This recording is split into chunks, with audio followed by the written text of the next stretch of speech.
السلام عليكم ورحمة الله وبركاته. وعليكم السلام. الحمد لله وبه نستعين. أشهد أن لا إله إلا الله وحده لا شريك له، وأشهد أن سيدنا محمدا عبده ورسوله، ونصلي ونسلم على هذا النبي الكريم سيد المرسلين وعلى آله وصحبه أجمعين. أما بعد، أيها المؤمنون اتقوا الله، أوصيكم وإياي بتقوى الله، فقد فاز المتقون.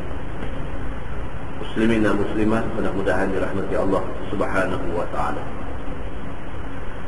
Di dalam sebuah hadis an Aisyah radhiyallahu anha qalat: إن كان لا ينزل على رسول الله صلى الله عليه وسلم في الغداة الباردة ثم تفيض جبهته عرقا، أو كما قال. Hadis sahih riwayat Imam Muslim. Daripada Aisyah radhiyallahu anha, kata dia, sekalipun wahyu turun kepada Nabi sallallahu alaihi wasallam fil ghadatil baridah, pada waktu pagi yang sejuk dingin. Aisyah kata, Nabi ni bila dia terima wahyu, sekalipun wahyu tu turun kepada Nabi pada waktu pagi yang sejuk dingin, summa tafidu jabahatuhu araqa, peluh meleleh juga di dahi Nabi sallallahu alaihi wasallam. Tuan-tuan, hadis yang kita baca ni dia nak cerita kepada kita bahawa yang dikatakan wahyu, yang dikatakan ayat Quran tu berat. Ayat Quran ni adalah wahyu, dia turun kepada Nabi. Walaupun waktu turun wahyu tu waktu pagi yang sejuk, Nabi berpeluh juga. Peluh kerana beratnya wahyu yang diturunkan oleh Allah Subhanahu wa taala kepada Nabi sallallahu alaihi wasallam.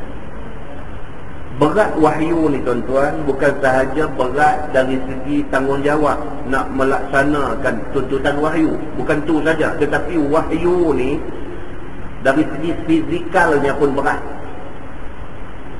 Berat yang kata wahyu, yang kata Quran ni berat ni bukan berat kita nak laksanakan perintah dia aja.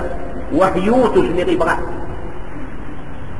Kalau kita tengok dalam beberapa hadis lain, dia ada cerita kepada kita tentang Nabi SAW pernah tengah naik unta, wahyu turun, unta tu rebah melutut. Nabi tengah naik unta, wahyu turun. Bila wahyu turun tu, unta tu dia terbah, dia rebah melutut. Kerana beratnya ayat Quran yang turun kepada Nabi SAW. Dalam sebuah hadis lain riwayat daripada Aisyah radhiyallahu anha, kata dia, anna al-Harith bin Hisham sa'ala an-Nabi sallallahu alaihi wasallam, kaifa ya'tika al-wahyu?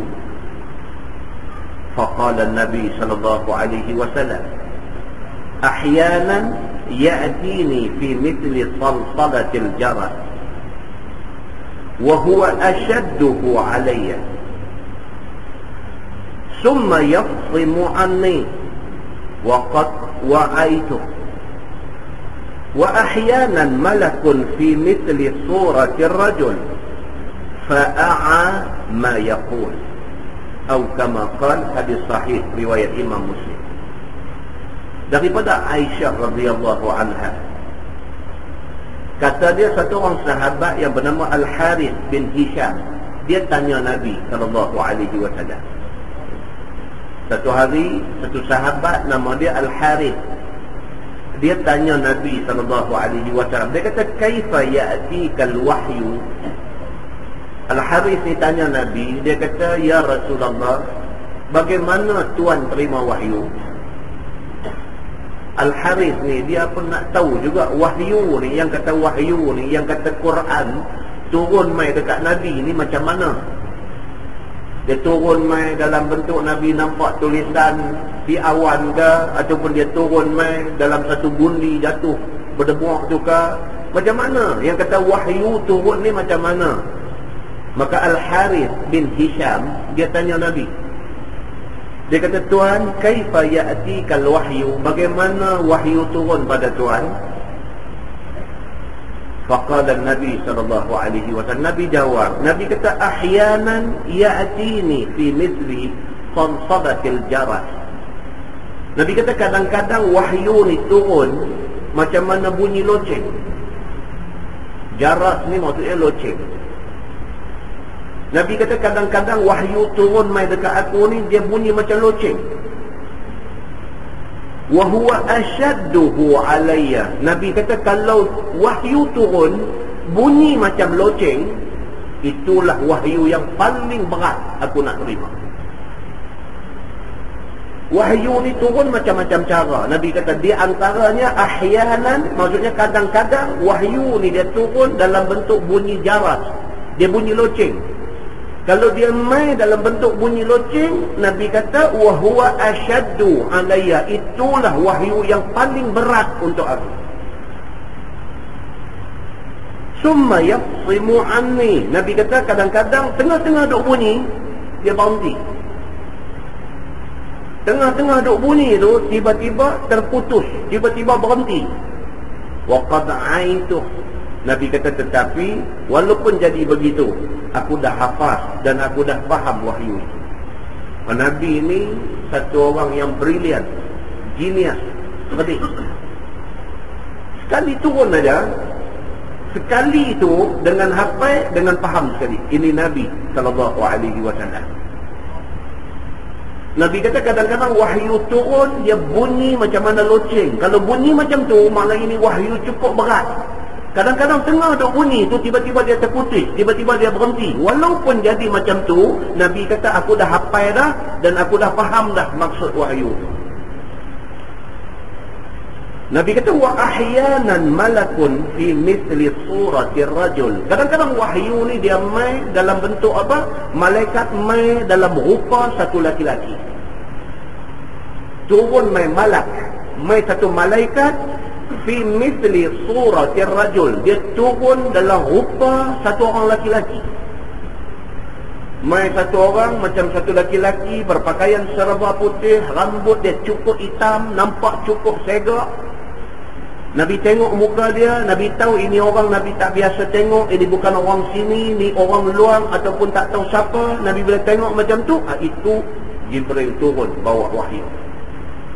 Tuan-tuan, kita selalu diulang cerita tentang hadis Jibril. Bagaimana Nabi tengah duduk dengan sahabat, tiba-tiba turun mai Jibril alaihi salam, masuk mai terus mai depan Nabi. Dia pelanggar lutut dia dengan lutut Nabi sallallahu alaihi wasallam. Lepas dia tanya Nabi, dia kata Islam tu apa? Nabi jawab dekat dia. Dia kata iman tu apa? Nabi jawab dekat dia. Dia kata ihsan tu apa? Nabi jawab dekat dia. Lepas tu dia tanya Nabi, bila nak jadi kiamat? Nabi kata tidaklah orang yang kena tanya ni lebih tahu daripada orang yang bertanya. Maksudnya aku pun tak tahu, hang pun tak tahu. Kita dua-dua tak tahu bila nak jadi kiamat.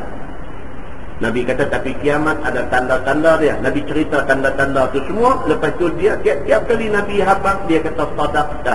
Tiap-tiap kali Nabi habaq dia kata sadaqta. Dia kata betul, hang betul, hang betul. Bila habis dia bangkit nyong pergi keluar. Semua orang tengok benda ni, tapi semua orang pun tak tahu siapa laki-laki ni. Bila dia keluar hilang pada pandangan mata, Nabi tanya sahabat ada. Hangpa tahu tak siapa dia ni? Sahabat kata tak tahu. Nabi kata itulah Jibril. Dia bawa mai satu ajaran kepada hangpa semua. Maka ni yang hadis dia beritahu, kadang-kadang dia kata wahyu turun dalam rupa malaikat, yang malaikat tu merupa satu orang laki-laki. Nabi kata fa'a ma yaqul, dan aku hafal dan aku faham apa yang dia mai dan bagi tahu dekat aku. Hadis itu hadis sahih riwayat Imam Muslim. Dan sebuah hadis lain riwayat daripada Ubadah bin Samit radhiyallahu anhu. Kata dia, kana Nabiullah sallallahu alaihi wasallam idza unzila alaihi alwahyu Quriba lidzalik wa tarabbada wajhuhu. Atau kama qala, hadis sahih riwayat Imam Muslim. Daripada Ubadah bin As-Samit radhiyallahu anhu. Dia kata adalah Nabi SAW apabila diturunkan ke atasnya wahyu. Ubadah berdasarkan kepada apa yang dia tengok, berdasarkan pengalaman dia duduk bersama dengan Nabi, dia banyak kali melihat Nabi terima wahyu depan mata dia. Maka Ubadah cerita, dia kata adalah Nabi SAW apabila diturunkan wahyu kepada dia, quriba lidzalik. Quriba lidzalik maksudnya nampak susah ke atas Nabi SAW. Nabi ni bila wahyu turun, nampak tanggungan Nabi itu berat. Wa tarabbada wajhuh, dan wajah Nabi berkerut-kerut. Bila wahyu turun ni, Nabi ni dai dia berkerut, nampak kening dia merepot, berat duk menanggung wahyu duk turun ke atas diri Nabi SAW itu. Demikian yang dikatakan wahyu Allah Subhanahu wa taala berat bukan sahaja dari segi nak tunai perintah dia, tetapi menerima wahyu itu sendiri sudah berat. Sebab tuan-tuan, kalau kita baca dalam surah Al-Muzammil, Allah berfirman, a'udzubillahi minasyaitanirrajim, bismillahirrahmanirrahim, ya ayyuhal muzammil qumil laila illa qalila nisfahu awil qus minhu qalila aw zid alayhi warattilil qur'ana tartila inna sanulqi alayka qawlan thaqila inna nashi'atal layl hiya ashaddu wat'an wa aqwamu qila inna laka fin nahari sabhan tawila ila akhir ayat. Ayat ini panjang. Allah Subhanahu wa ta'ala berfirman, dia kata, ya ayyuhal muzammil, wahai orang yang tengah duduk berselimut. Dinisbahkan kepada kita semua waktu malam kita duduk tidur dalam selimut musim-musim hujan ni. Allah seru kita dengan ayat ni. Ya ayyuhal muzammil, wahai orang yang duduk tidur, duduk berselimut, duduk sejuk malam-malam ni. Qumil laila illa qalila. Tuhan kata bangkitlah pada waktu malam walaupun tak. Tuhan duk seru kita tiap-tiap malam ni kita duk tidur ni tuan-tuan, kita duk tidur ni seruan daripada Allah sentiasa ada. Tuhan seru dekat kita duk tidur ni, qumil lail, bangkitlah pada waktu malam illa qalila, walaupun sikit bangkit. Walaupun sekadar untuk ambil ayat semayang tahajud 2 rakaat, bangkit. Nisfahu awil qus minhu qalila. Tuhan kata kalau boleh bangkit tengah malam. Daripada waktu malam tu, isikan separuh daripada malam tu bangkit dan beribadah. Awil qus minhu qalila. Tuhan kata kalau tak boleh setengah, sikit, kurang daripada setengah, sikit pun tak apa, Tuhan kata. Auzid alaih, ataupun kalau kuat, lebih daripada separuh malam. Tuhan bagi dekat kita 3 option, 3 pilihan. Sama ada kita orang kuat, kita bangkit sepanjang malam kita beribadah kepada Allah. Ataupun option yang kedua, pilihan yang kedua, dia kata bangkit setengah daripada waktu malam beribadah kepada Allah. Ataupun option yang ketiga, pilihan yang ketiga bagi orang yang lemah, Tuhan kata sikit pun tak apa daripada waktu malam. Mana kalau kita tak boleh pilih option yang pertama, kita tengok option kedua. Kalau tak boleh option kedua, kita ambil option ketiga. Maksud dia apa? Maksud dia malam mau doa ada bangkit semayang tahajud kepada Allah Subhanahu wa ta'ala. Tuhan kata inna sanulqi alaika qawlan thaqila. Sesungguhnya kami akan turunkan kepada engkau wahai Muhammad qawlan thaqila, ayat Quran, iaitu kata-kata yang berat. Nabi terima wahyu ni, rebah unta. Bukan saja Nabi itu, unta yang Nabi naik pun rebah. Beratnya wahyu Allah Subhanahu wa ta'ala ni, ini wahyu yang mesti ditunaikan tuntutannya. Firman Allah, inna nashi'atal lail hiya asyaddu wat'an wa aqwamu qila. Allah kata sesungguhnya waktu tengah malam itu hiya asyaddu wat'an, itulah waktu yang paling tepat, waktu yang paling khusyuk untuk nak sembahyang. Yang kata asyaddu wat'an maksudnya time yang paling sesuai. Kalau kita nak bercakap tentang ibadah, kita nak bercakap tentang nak bangkit, nak buat ibadat, waktu paling sesuai tengah malam. Tidak ada gangguan, tidak ada kekacauan, tidak ada apa. Waktu tengah malam itu, waktu sesuai kita bangkit, kita nak semayang, kita nak menghadap Allah, kita nak bermunajat kepada Allah, kita nak minta doa kepada Allah, kita nak merayu, kita nak merintih, kita nak menangis kepada Allah. Itu time paling sesuai. Siapa kata time tu paling sesuai? Allah kata dalam Quran yang kita duk baca Allah ni. Itu time paling sesuai. Wa aqwamu qila. Dan itulah time di mana bacaan lebih berkesan. Kalau kita bangkit pukul 3 pagi, kita bangkit pukul 4 pagi, kita bangkit pukul 5 pagi, kita baca Quran. Bacaan kita sangat berkesan. Try lah, baru tahu. Kalau orang duk habaq kat kita, kata derian, musim dia lari. Kalau orang duk habaq kat kita, mereka kata, derian holo ni sedap sungguh. Tak cerai, tak tahu tuan-tuan. Mainlah 10 orang, 100 orang pun main habaq kat kita. Hang suka tak derian? Kita kata boleh dia orang makan. Hang kalau betul nak makan derian, hang makan holo. Hanya makan hal lain. Orang daripada umai habak di 24, namanya duk habak kucing tidur, habak semua jangan. Hampir try holo aja. Lepas itu kita sembang balik. Macam tu punya cakap tuan-tuan, kena try. Kena try. Bila try tu, baru kita tahu yang kata sedap tu macam mana. Sedap derian dengan sedap ibadah tak sama tuan-tuan. Ibadah ni kalau bangkit tengah malam semayang, itu time paling tepat. Kalau bangkit tengah malam baca Quran, itu bacaan paling berkesan. Siapa kata? Allah kata dalam Quran. Try baru kita tahu macam mana sedapnya ibadah pada waktu itu. Muslimin dan muslimat yang dirahmati Allah sekalian, Tuhan kata pada ayat yang ke-7, dia kata innalaka fin nahari sabhan tawila. Tuhan kata sesungguhnya hampa pada waktu siang urusan hampa sangat banyak. Tuhan kata hampa kalau nak harap hampa buat ibadat siang, bohong aja. Sebab siang ini apa dia? Sabhan tawila. Manusia ni kerja ni tak habis-habis waktu siang. Maka sesuai dengan kita, memang kita tahu kita sibuk waktu siang, waktu malam lah waktu kita nak merayu, nak merintih, nak mengadu, nak minta apa-apa kepada Allah Subhanahu wa ta'ala. Setidak-tidaknya minta ampun kepada Allah Subhanahu wa ta'ala atas dosa, atas silap, atas ketelanjuran, atas macam-macam yang kita buat, yang kita menunjukkan kita ni sentiasa bertaubat kepada dia. Mudah-mudahan mukadimah itu memberi manfaat kepada kita semua, insyaAllah. Kita menggunakan Baharul Mazi jilid 18. Baharul Mazi jilid 18, muka surat 215. Muka surat 215. Bab ma jaa fi haqqillahi 'alal 'ibad.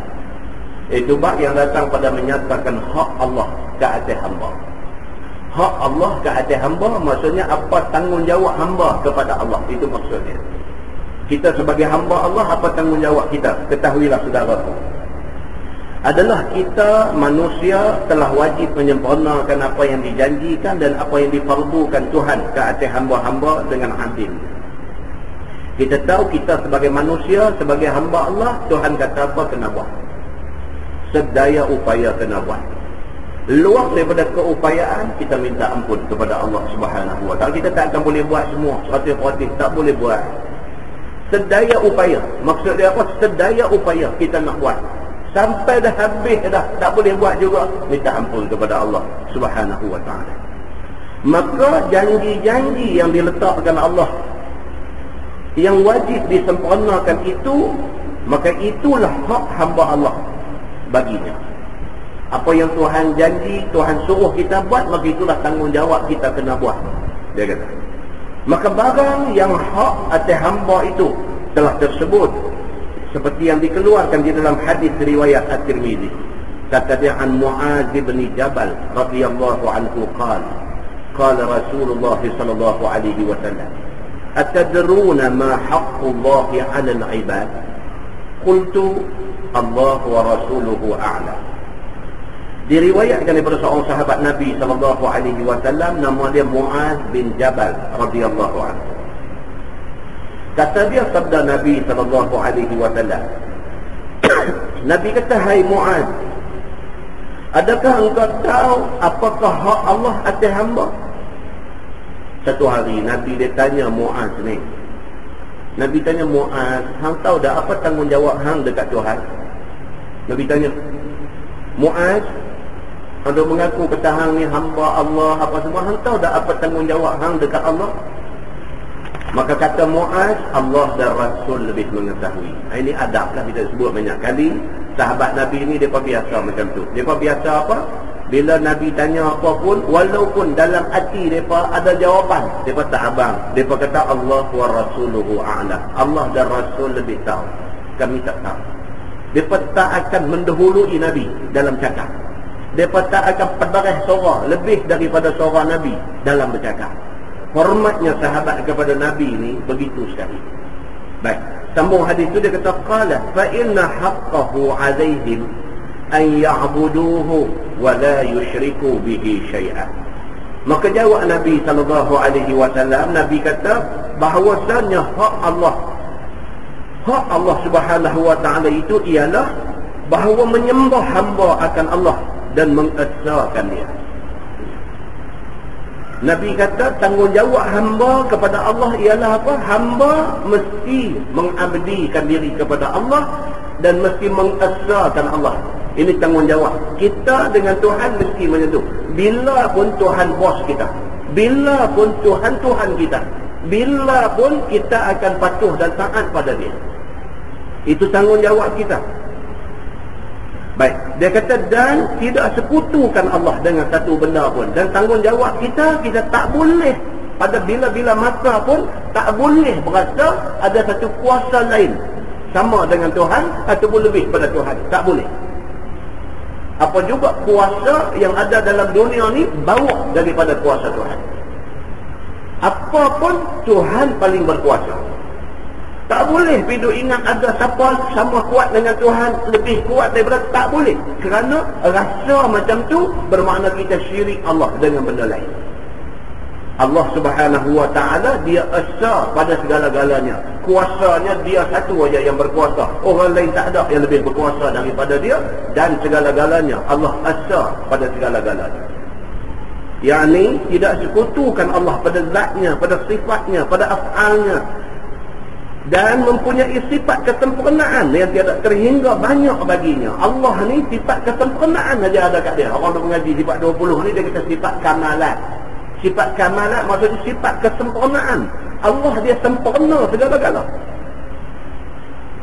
Pendengaran Allah sempurna. Dia tak macam pendengaran kita. Kita cakap, orang cakap depan kita, kita dengar. Orang turun pergi dekat sekolah masjid cakap, kita tak dengar dah. Allah bukan sahaja orang pergi cakap dekat sekolah masjid, bukan sahaja orang cakap di kutub utara, tetapi orang terlintas dalam hati, Allah dengar. Demikian pendengaran Allah sempurna dia sampai macam tu. Maka tak ada satu makhluk pun yang menyamai, apatah lagi nak lebih daripada kesempurnaan yang ada kepada Allah Subhanahu wa taala. Dia kata dan Allah Subhanahu wa taala itu bersifat qadim. Allah ni bersifat qadim. Kita membaca dia kata qidam. Qadim ni maksud dia apa? Tidak ada mula bagi ada Allah, dan Allah tak ada kesudahan bagi dia. Tak boleh tanya Tuhan ni bila, berapa hari bulan dia mula ada. Tak boleh tanya soalan tu. Tak boleh tanya Tuhan ni dia akan ada sampai bila. Tak boleh tanya. Sebab Allah Subhanahu wa taala, Tuhan kita ni, dia bersifat qadim. Ada dia, tak ada permulaan bagi ada dia, dan dia tak ada kesudahan bagi wujud dia. Dia sentiasa ada, maka tiada permulaan baginya. Dan yang baqa, tiada berkesudahan bagi dia. Baqa maksudnya kekal. Allah Subhanahu wa taala kekal. Tak ada makhluk dalam dunia ni yang kekal. Kita manusia lebih-lebih lagi ada hari mati kita, makna kita tidak kekal. Siapa pun tak ada yang kekal dalam dunia ni. Yang kekal, yang baqa hanyalah Allah Subhanahu wa ta'ala. Dan yang berdiri dengan sendirinya, hidup dia dengan setinggi-tinggi kekuasaan dan iradahnya, kehendaknya dan ilmunya dan sama'nya dan basarnya, sehingga akhirnya daripada sekalian sifat kesempurnaan itu milik Allah Subhanahu wa ta'ala. Itu dia tuan-tuan. Habis tak tahu nak kata apa. Super power. Allah Subhanahu wa ta'ala ni dia super power. Apa-apa kuasa yang ada dalam dunia ni, Allah yang paling berkuasa. Maka dia super power. Begitu. Maka janganlah sembah lain daripada Allah. Seperti mana keadaan orang kafir yang menyembah tokong daripada tongkoi kayu dan sebagainya, dan menyembah matahari, dan menyembah bulan, dan menyembah bintang, dan lain-lainnya lagi. Kita tak mau macam tu. Kita tak ada benda yang kita sembah dalam dunia ni melainkan Allah Subhanahu wa ta'ala. Begitu. Dan kata Mu'ad lagi, qala atadruna ma haqquhum alaih idza fa'alu dhalik? Qultu Allah wa rasuluhu a'lam. Qala an la yu'adzibahum.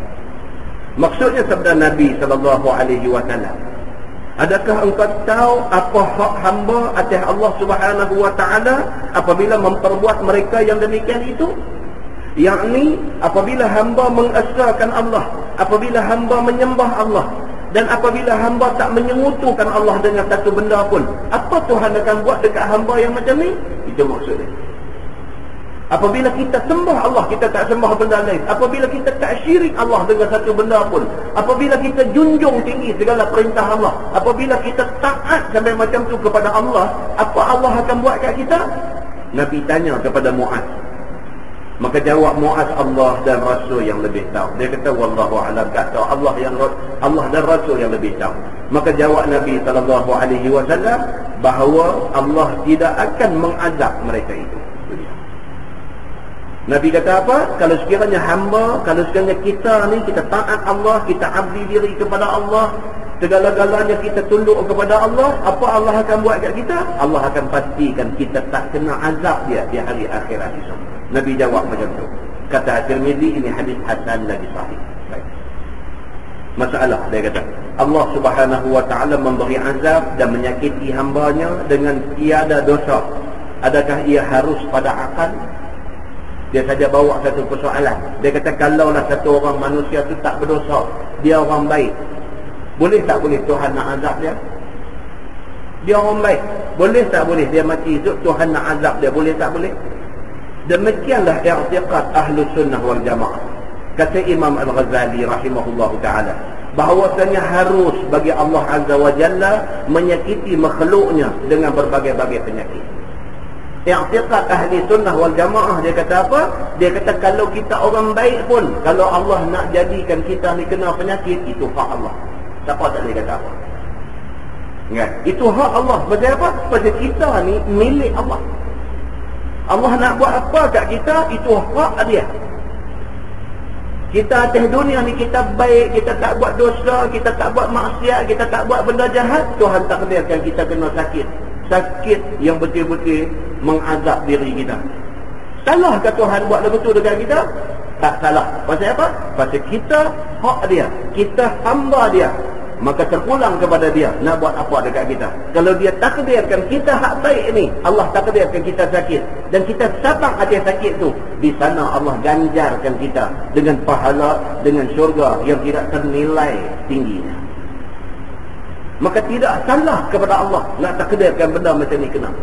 Macam ada setengah orang dia kata Tuhan ni dia cakap ni, tak boleh cakap macam ni. Tapi ada orang dia tersatul, dia bercakap. Dia kata Tuhan ni, awak Tuhan duk biar bagi budak-budak tak berdosa pergi mati di Palestin tu. Dia pergi tanya soalan macam tu. Tak boleh, soalan macam tu tak boleh tanya. Tak boleh. Kita ada benda yang kita tak diberi hak untuk bertanya Allah. Tak boleh. Kita kata, nyanyalah budak-budak. Budak-budak apa dosa mereka? Mereka ni innocent. Mereka ni orang yang tak berdosa. Awaklah hidup biar bagi mereka hidup susah di Palestin, lari-lari kena tembak atas belakang mati. Awak Tuhan buat macam tu. Tak boleh cakap macam tu. Kalau Tuhan tak takdirkan benda macam tu kena kat budak ni, ada hikmah dia. Setidak-tidak hikmah tu apa dia? Setidak-tidaknya anak yang mati tu, mak bapak dia sabar atas kematian anak tu. Mak bapak tu dijamin syurga oleh Allah Subhanahu wa taala. Ada hikmah di sebalik semua kejadian yang Allah takdir berlaku di atas muka bumi. Begitu. Maka itu menjadi hak Allah, dia nak buat apa pun. Dan mengazabnya dengan bermacam-macam azab daripada ketiadaan dosa yang diperbuat dahulu daripadanya. Orang yang tak berdosa pun Tuhan boleh datangkan azab, dan azab boleh kena kepada dia. Azab tu bukanlah kerana dosa dia, tetapi azab tu sebagai satu ujian kepada dia. Begitu. Dan harus pula diazabnya dari sebab tidak ada pahala yang dibawanya daripada dunia ke negeri akhirat. Seperti mana orang yang duduk atas dunia ni, dia tak buat amal kebajikan, dia tak ada pahala. Dia balik ke akhirat esok, Tuhan nak azab dia. Itu juga hak Allah Subhanahu wa ta'ala. Tuhan boleh buat apa saja kepada makhluk dia. Cuma di hari akhirat itu bumi pembalasan. Allah Subhanahu wa ta'ala janji orang yang buat baik di atas dunia, akhirat dia pasti akan balik dengan kebaikan. Maka Allah Subhanahu wa ta'ala tidak menyalahi janjinya. Dia macam tu. Baik, kemudian bawah tu dia cerita Mu'tazilah punya yang fiqat macam mana kita tak payah baca. Mu'tazilah ni senang aja tuan-tuan, dia akan kata sebaliknya. Bila ahli sunnah wal jamaah kata harus bagi Allah menurunkan azab kepada orang yang tak berdosa, Mu'tazilah akan kata apa? Dia akan kata tak boleh. Mana boleh orang tak berdosa Tuhan nak bagi azab? Itu pendirian Mu'tazilah. Dia bila pun dia bangkang ahli sunnah wal jamaah. Jadi kita tak payah baca. Tengok tajuk baru, dia kata bab ma jaa fi man mata la yushriku billahi syai'a dakhala al-jannah. Itu bab yang datang pada menyatakan hadis yang membicarakan orang yang mati padahal tiada ia menyengutukan Allah akan sesuatu, masuk dia akan syurga. Ni pula tajuk kita nak tengok hadis yang Nabi SAW cerita dekat kita, siapa yang mati dalam keadaan dia tak syirik Allah, Allah janji dia dapat syurga. Baik, ketahuilah saudaraku, bermula mati dalam menyengutukan Tuhan dengan suatu itu ialah mati kafir. Orang yang mati dalam keadaan dia syirik Allah, dia dipanggil musyrik. Kalau ramai dipanggil musyrikin. Orang musyrikin kafir. Begitu. Seperti mati orang yang di dalam i'tiqadnya bahawa Uzair itu anak Allah. Ini contoh orang-orang yang mati musyrik, orang-orang yang mati kafir. Contoh dia apa?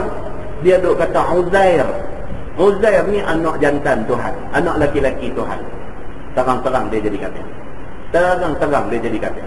Pasal apa? Pasal dalam Quran Tuhan kata Qul huwallahu ahad. Katakanlah wahai Muhammad, Allah ni dia esa, dia satu aja. Siapa pi kata dua, pi kata tiga, pi kata berapa, kafir. Habis. Siapa pi kata Uzair anak Tuhan, kafir. Habis. Mati kafir, habis dia. Dia mati sebagai satu orang musyrik di sisi Allah Subhanahu wa ta'ala. Ataupun dia kata Nabi Allah Isa alaihi salam itu anak Allah, habis. Dia beriktikad, berkeyakinan mengatakan Nabi Isa ni anak Tuhan, kafir dia. Na'udzubillahi min dzalik. Mati dia mati musyrik, dia kata. Dan beriktikad bahawa Muhammad itu pesuruh bagi orang Arab saja. Ataupun dia iktikad macam tu. Dia kata Nabi Muhammad ni betul memang Nabi, tapi dia Nabi untuk umat Arab saja, bukan untuk kita orang Melayu. Kata macam tu ya, tiap habis. Musyrik dia. Dia mati sebagai satu orang yang syirik Allah Subhanahu wa ta'ala, mati kafir. Na'udzubillahi min dzalik. Tak boleh. Dia kata ataupun mati di dalam menyembah berhala, ataupun mati dalam menyembah bintang, ataupun mati dalam menyembah matahari, menyembah bulan, ataupun mati dalam i'tiqadkan Quran itu bukannya kalam Allah dan sebagainya daripada beberapa perkara yang menjadikan dia kafir. Oh, ini semua tak mahu. Ini semua tak mahu. Dia baca Quran, dia ingat dalam hati dia ni Quran ni Nabi Muhammad reka tu. Dia ingat lagu tu, jahanam dia. Na'udzubillah min dzalik. Tak boleh. Pasal apa? Pasal Quran ini bukan Nabi reka. Quran ini kalam Allah. Dia adalah kata-kata Allah. Allah buat turun ayat-ayat ni kepada Nabi, Nabi baca balik aja kepada kita. Benda-benda macam ni kena jaga. Maka orang yang mati dalam kafir itu tidak akan masuk syurga. Habis. Habis. Na'udzubillah min dzalik. Habis. Ini yang sahibul samah Datuk Mufti Perak kata ni ada 100,000 orang, dia kata yang murtad. Wallahu a'lam. Kalau betul, itu satu benda yang sangat malang bagi umat Islam di Malaysia. Kalau betul, itu satu benda yang sangat malang bagi umat Islam di Malaysia. Muslimin dan muslimat yang dirahmati Allah sekalian. Baik. Bahkan kekal dia tinggal di dalam neraka. Tak cukup kata tak boleh masuk syurga, dia tambah lagi setai. Dia kata apa? Kekal dalam neraka. Habis. Tak ada makna hidup 60 tahun, 70 tahun, 80 tahun hidup pun tak ada makna. Pasal apa? Pasal dia kata Quran ini bukan kalam Allah. Kerana tu habis dia. Baik. Maka jika mati dia dalam tiada kafir, jikalau ada atasnya dosa besar sekalipun, yakni lain daripada kufur, nescaya masuk syurga dia, yakni kematian daripada siksa ataupun kematian daripada mendapat ampun daripada Tuhan. Itu dia. Kalau dia tak mati musyrik, kalau dia tak mati kafir, dia berdosa macam mana pun, dia ada lagi last esok masuk syurga. Satu orang Islam, tiap malam minum arak, mabuk, tengil larat, tiap malam. Tapi dia tidak kafir, dia tidak musyrik. Bila dia waras, orang tanya dia, hang piduk yamsing, piduk tani ni, hang duk minum ni apa semua, hang tahu tak kata benda ni haram? Dia kata aku tahu. Dia kata, habis yang hang minum pasal apa? Dia kata, saya duk cuba nak berhenti tak boleh. Kita kata, mana boleh tak boleh nak berhenti? Dia kata, ustaz, saya duk minum sejak daripada umur 13. Dia kata, ada orang macam ni, sudah. Saya tahu, kata tak boleh, benda ni haram, berdosa besar, saya tahu. Dia kata, tapi saya tak boleh berhenti. Saya try nak berhenti, tapi tak boleh lah. Setakat ni tak boleh lagi. Saya ni mula minum sejak daripada umur 13. Dia kata, Inilah ni umur saya dah nak pergi 53 ni, saya duk cuba nak berhenti, tak boleh ustaz, dia dah semati dah dengan saya. Kita kata hang tahu tak, kata ni orang yang mengekalkan tabiat minum arak, esok mati, esok lagu ni kita cerita ke dia, dia menangis, dia teriak, tapi dia nak berhenti tak boleh. Orang macam ni tuan-tuan, dia berdosa besar. Tetapi dia tak kafir. Pasal apa? Pasal dia tak menafikan haram arak tu. Dia tetap kata arak haram, tapi dia tak boleh berhenti. Orang macam ni di hari akhirat esok, dia kena azab dengan Allah Subhanahu wa taala. Selesai dosa dia, dia azab, ditebus segala kesalahan dia, dia masih lagi ada peluang masuk syurga. Berbanding dengan orang yang menafikan ayat Quran. Menafikan ayat Quran. Dia minum arak. Kita ni handuk minum pasal apa? Dia kata suka hati aku nak. Kita kata tak boleh. Minum ni berdosa besar dan sebagainya. Kita terang kat dia. Dia kata berdosa ke tak berdosa ke aku tanggung. Tak boleh lagu tu. Dia kata ni, bagi aku arak ni halal. Dia kata, jangan. Orang yang macam ni, dia menafikan kalam Allah, maka murtad dia habis. Na'udzubillah. Ini yang takut. Baik. Bermula dalil yang menunjukkan atas orang yang mati dengan tiada menyengutukan Tuhan itu ialah hadis yang dikeluarkan oleh Imam At-Tirmizi.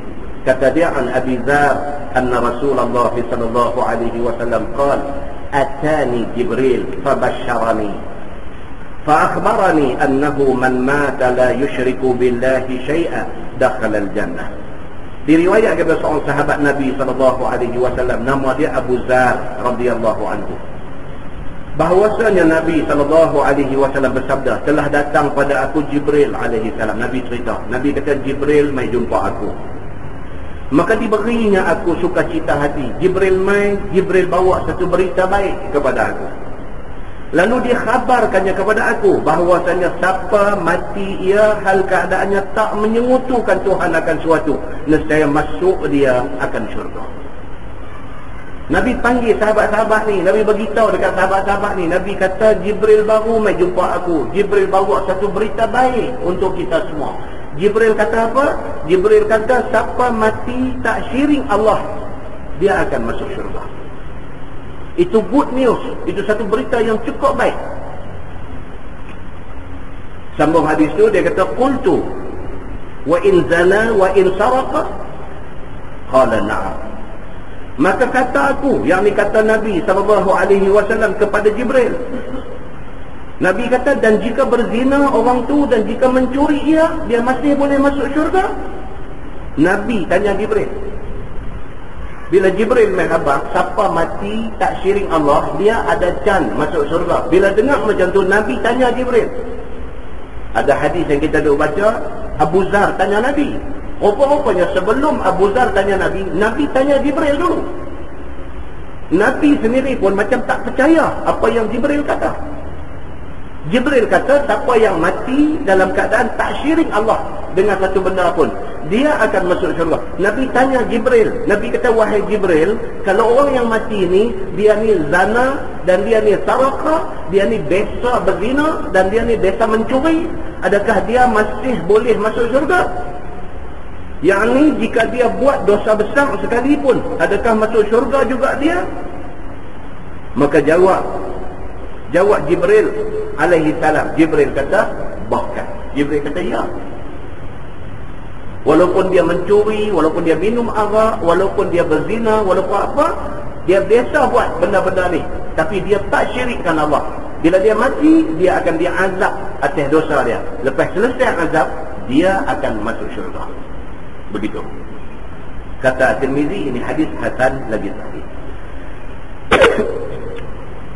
Orang mati menyekutukan Tuhan itu dihukumkan Nabi masuk neraka. Ini perbincangan yang tadi. Dia nak ulang balik cerita yang kata orang mati syirik itu tak akan dapat masuk syurga. Kalau orang mati dosa besar, masih ada harapan masuk syurga. Itu ulangan. Tuan-tuan tengok muka surat sebelah. Masalah, dia kata orang yang berdosa besar itu tidak kekal ia di dalam neraka. Kata Imam Nawawi rahimahullahu ta'ala dalam syarah Muslim. Dan pada hadis dalam masalah itu tadi katanya, wa in zana wa in saraka, sekalipun dia biasa berzina dan dia biasa mencuri, adakah dia boleh masuk syurga? Maka itu menunjukkan hujjah bagi mazhab ahli sunnah wal jamaah, bahawasanya orang-orang yang berdosa besar yang tiada putus bagi mereka itu dengan neraka, dan bahawasanya mereka itu jika masuk neraka sekalipun, nescaya akan dikeluarkan pula kemudiannya, dan kesudahan bagi mereka itu kekal di dalam syurga. Itu yang cepat ahli sunnah wal jamaah. Berdosa macam mana pun, setelah ditebus dia dengan azab di neraka, dia akan dibawa ke syurga. Syarat dia apa? Jangan syirikkan Allah dengan satu benda pun. Baik. Kemudian bawah tu iman itu bagaimana tahqiq maknanya tu, dia nak ulang cerita yang kita mengaji peringkat atas dulu. Yang kata iman itu apa dia? Iman itu ialah mengucap dengan lidah, membenarkan dengan hati, kemudian kita membuktikan dengan amalan. Itu adalah iman dari segi maknanya begitu. Memadai satu orang mengucap asyhadu an la ilaha illallah wa asyhadu anna muhammadar rasulullah, maka sabit Islam dia. Bila sabit Islam dia, dia membenarkan dengan hati dia, dia mengucap dengan mulut dia, kemudian amalan dia menunjukkan kata dia beriman kepada Allah. Itu cerita-cerita dia. Untuk buka muka sebelah.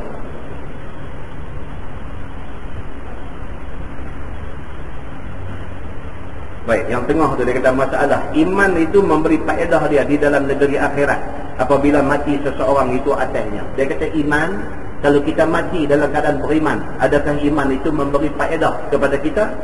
Maka siapa mati kafir ataupun mati murtad, nescaya tiada memberi manfaat imannya yang terdahulu. Satu orang tu beriman kepada Allah ni cukup cantik, seminggu sebelum dia mati, dia murtad kepada Allah. Semua amal baik yang dia buat sebelum tu terbatal begitu sahaja. Habis lingkup punah rana habis, semata-mata kerana murtad dia.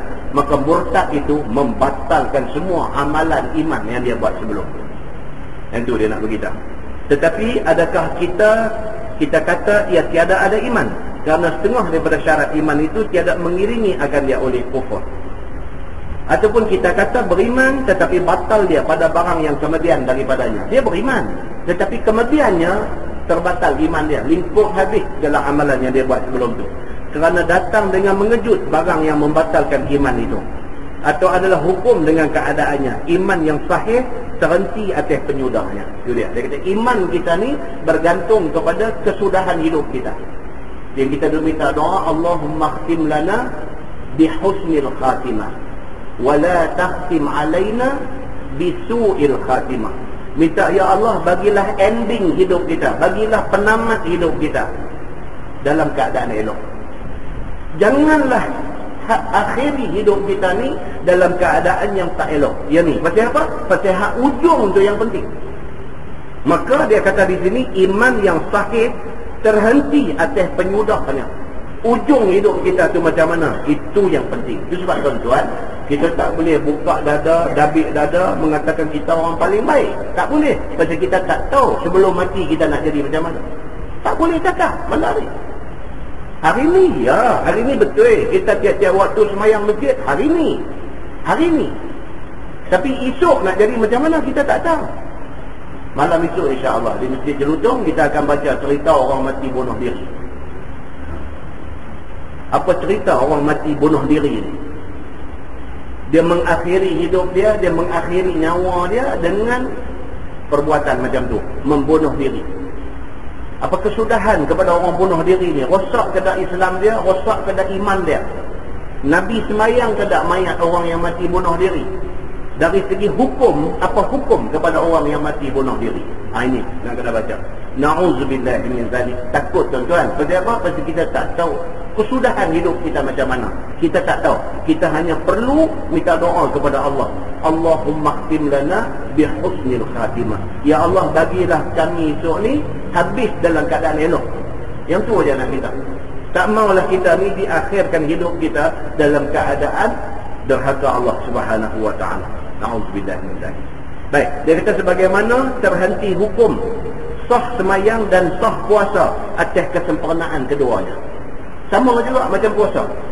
Kita daripada pagi-pagi bangkit-bangkit nak semayang subuh tu kita dah tak makan tak minum dah. Kita tahan diri kita daripada makan minum dan sebagainya. Sampai pukul 7 dah nak buka puasa 7 suku lah contohnya. Sampai pukul 7 dah. Tiba-tiba pergi makan. Tiba-tiba pergi makan bukan terlupa. Tak boleh tahan, teruja. Orang kata dalam perkataan bahasa lain dia kata teruja. Berkata teruja dengan makanan ada tu, tak boleh tunggu dah 15 minit lagi makan juga. Padahal 15 minit aja lagi. Kita makan sebelum 15 minit masa buka puasa, habis satu hari punya puasa terbatal habis. Demikianlah dengan Islam dan iman kita. Elok dah sampai umur 65, elok. Kata sebelum nak mati lagi seminggu, kita pergi buat benda yang menyebabkan kita jadi murtad. Na'udzubillah min zalik. Rosak 65 tahun hidup kita. Ini dia nak beritahu kat kita. Kerana ibadah yang satu itu tambatan awalnya dengan akhirnya. Kerana ibadah tu dia awal dengan akhir, dia ada kaitan. Kita kena jaga pada awal sampai habis, kena bagi elok aja. Mati kita dalam keadaan beriman kepada Allah Subhanahu wa taala. Maka binasa awalnya dengan sebab binasa akhirnya itu. 60 tahun duk buat ibadah elok-elok tu kerana ujung ni pergi buat benda yang membawa murtad. Rosak 60 tahun ibadah kita. Itu maksudnya. Bawah tu pun cerita benda yang sama. Muka sebelah dia kata iman dengan ijmal. Tu pun dia nak cerita. Kata satu orang tu kalau sekiranya dia taat kepada ayat Quran, kemudian dia taat kepada hadis-hadis Nabi SAW, maka dia dianggap sebagai orang yang beriman secara ijmal. Secara umumnya dia dianggap beriman kepada Allah Subhanahu wa taala. Kita buka muka sebelah. Muka sebelah masail i'tiqadiyah. Dia kata masalah suruh dan tegah daripada Allah Taala tiada gugur dia selama ada akal. Ni yang kita duk kata mukallaf. Mukallaf yang kata hukum taklif. Selagi mana kita mempunyai akal yang waras, maka selagi itulah kita satu orang yang mukallaf. Mukallaf maksudnya orang yang dibebankan dengan perintah agama. Kita kena semayang, kita kena puasa, kita kena himpun duit nak pergi Mekah, kita kena macam-macam. Perintah-perintah agama ni semua kita kena buat. Pasal apa? Pasal kita mukallaf. Orang yang baligh, yang sempurna akal, yang tak gila dan sebagainya, dia wajib kena buat semua benda ni. Kata Zubaidi rahimahullahu ta'ala, bermula seorang hamba Allah itu selama ia kekal berakal, lagi dia baligh, maka tiada sampai dia kepada makam gugur daripadanya suruh dan tegak. Selagi mana otak kita berfungsi, maka selagi itulah kita wajib menunaikan perintah agama. Maksudnya apa tuan-tuan? Maksudnya kita sakit masuk hospital, duduk atas kaki hospital Seberang Jaya. Selagi mana celak mata tengok orang kenal, selagi mana orang main bisik di telinga kita tanya ustaz apa abang, kita boleh angguk, maka selagi itulah kewajipan semayang kita mesti kena tunaikan. Maksudnya apa? Maksudnya akal kita masih waras. Sampai akal pun hilang kewarasan. Sampai tak tahu siapa mai pun tak tahu, siang malam pun tak tahu, kencing berak pun tak tahu. Sampai jadi tak ada kewarasan akal. Maka pada ketika itu kita bukan lagi mukallaf. Hukum agama yang duk tertanggung atas belakang Tuhan angkat baliklah. Kita tak semayang pun tak berdosa.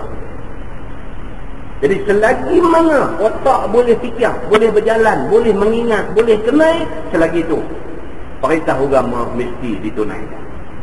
Cuma pada kemampuan kita. Tak mampu nak bangkit berdiri semayang, rokok, i'tidal, sujud, tak mampu. Sambil tidur saja.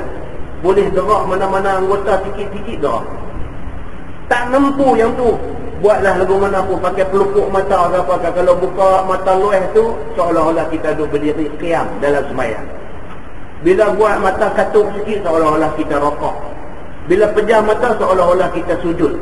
Kita imagine, kita bayangkan dalam fikiran kita ni duduk semayang, pelupuk mata tu menggantikan pergerakan anggota semayang. Kena semayang lagi. Kalau tak semayang, dikira berdosa.